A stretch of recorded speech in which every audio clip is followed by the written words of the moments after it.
বৰপেটাৰ 28 গৰাকী বিদেশী ঘোষণা কৰাক লৈ সৰব এবিএমছু।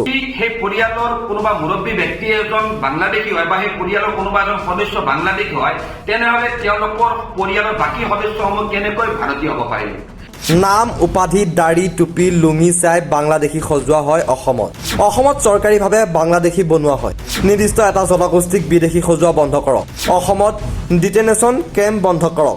যদি বাংলাদেশী আছে, কিয় আইনী প্ৰক্ৰিয়াৰে বাংলাদেশলৈ পঠাব পৰা নাই? কিয় অসমত সৰ্ববৃহৎ ডিটেনেশ্যন কেম্প নিৰ্মাণ কৰা হৈছে?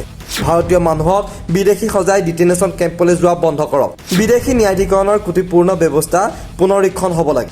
অসমৰ সীমান্ত আৰক্ষী হৈছে বিদেশী লেবেল লগোৱা মেচিন। কানি কানি ডিটেনেশ্যন কেম্পলৈ যোৱা লোকক লৈ এবিএমছুৰ প্ৰতিক্ৰিয়া। অসমৰ সংবাদ মাধ্যমত বহুলভাৱে প্ৰচাৰিত হৈছে যে যোৱাকালিৰ দিনটোত বৰপেটা জিলাৰ পৰা 28জনকৈ ঘোষিত বিদেশীক গোৱালপাৰা ষ্টেট মাটিয়াৰ এছিয়াৰ ভিতৰতে যি সৰ্ববৃহৎ ডিটেনশ্যন চেণ্টাৰ, সেই ডিটেনশ্যন চেণ্টাৰলৈ প্ৰেৰণ কৰা হৈছে। উক্ত বাতৰি সম্প্ৰচাৰ হওঁতে নিশ্চয় আপোনালোকে দেখিছে যে সেই ঘোষিত বিদেশীসকলৰ যি আত্মীয় স্বজন বা পৰিয়ালৰ ব্যক্তিয়ে তাত হিয়া আজুৰি কিন্তু কান্দি আছে। তাত সেই সময়তে অসমৰ সচেতন ৰাইজৰ মনলৈ এটা প্ৰশ্ন উত্থাপন হৈছে যে যদি সেই পৰিয়ালৰ কোনোবা মুৰব্বী ব্যক্তি এজন বাংলাদেশী হয় বা সেই পৰিয়ালৰ কোনোবা এজন সদস্য বাংলাদেশী হয়, তেনেহলে তেওঁলোকৰ পৰিয়ালৰ বাকী সদস্যসমূহ কেনেকৈ ভাৰতীয় হ'ব পাৰিব? যদি সেই পৰিয়ালৰ বাকী সদস্যসমূহ ভাৰতীয় হয়, তেনেহলে এজন সদস্য কেনেকৈ বাংলাদেশী বা বিদেশী হ'ব পাৰিলে? সেই প্ৰশ্নটো আমাৰ সমগ্ৰ অসমৰ সচেতন ৰাইজৰ মনত উত্থাপন হৈছে। একেইখিনি কথা আমি বাৰম্বাৰ যুগ যুগ ধৰি বিভিন্ন দল সংগঠনে হওক বা এবিএমছু হওক বা বিভিন্ন ব্যক্তিয়ে কৈ আহিছো যে ফৰেইনাৰ্ছ এক্ট 1946 অনুসৰি অসমত যি বিদেশী ন্যায়াধিকৰণৰ যি বিদেশী চিনাক্তকৰণৰ যি ব্যৱস্থা চলি আছে, এই ব্যৱস্থাটো এক সাংঘাতিক ত্ৰুটিপূৰ্ণ ব্যৱস্থা।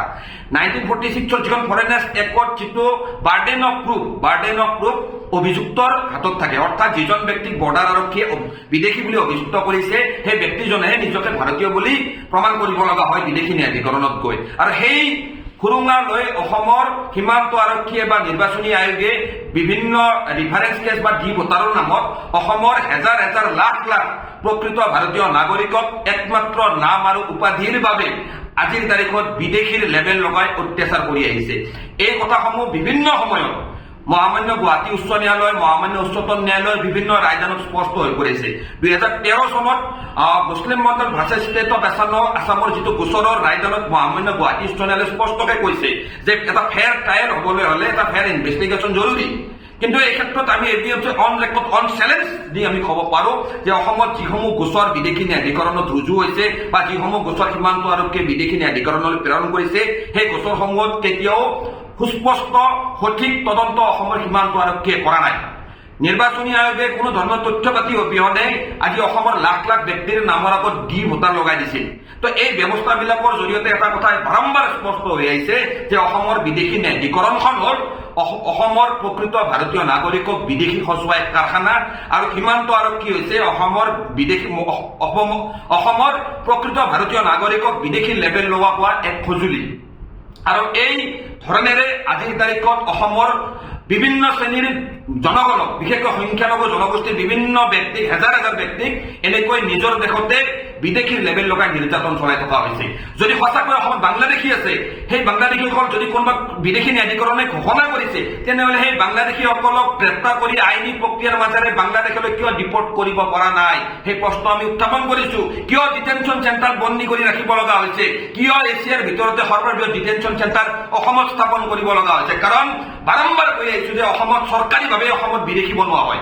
একমাত্ৰ নাম, উপাধি, দাড়ি, টুপি, লুংগিৰ আদিৰ ওপৰত ভিত্তি কৰি অসমত বিদেশী বা বাংলাদেশী সজোৱা হয়। আৰু সেই ব্যৱস্থাৰ জৰিয়তে যিসমূহ বাংলাদেশী বা ঘোষণা হয়, সেইসমূহৰ মিছা তথ্যৰে তেওঁলোকক বাংলাদেশী বুলি তাত বিভিন্ন গোচৰৰ দ্বাৰা ৰায়দান কৰা হয়। আৰু সেইসমূহ তাত সম্পূৰ্ণভাৱে মানৱ অধিকাৰৰ পৰিসীমা ভাঙি ডিটেনশ্যন চেণ্টাৰত বন্দী কৰি ৰখা হয়। আমি এবিএমছু দাবী কৰিছো যে অসমত ডিটেনশ্যন চেণ্টাৰৰ ব্যৱস্থা বন্ধ হ'ব লাগে। বিদেশী ন্যায়াধিকৰণেৰে ত্ৰুটিপূৰ্ণ ব্যৱস্থাৰ পুনৰীক্ষণ হ'ব লাগে। যিসমূহ ব্যক্তিৰ নামত বিদেশী ন্যায়াধিকৰণত গোচৰ ৰুজু হৈ আছে, সেই গোচৰসমূহ সম্পূৰ্ণভাৱে পুনৰীক্ষণৰ ব্যৱস্থা হ'ব লাগে। যি কথা ইতিমধ্যে গোচৰসমূহত যে বিভিন্ন ত্ৰুটি আছে, সেই ত্ৰুটিসমূহৰ কথা কিছুদিন আগতে ৰহিম আলী নামৰ ব্যক্তিজনক ভাৰতীয় হিচাপে ৰায়দান দি মহামান্য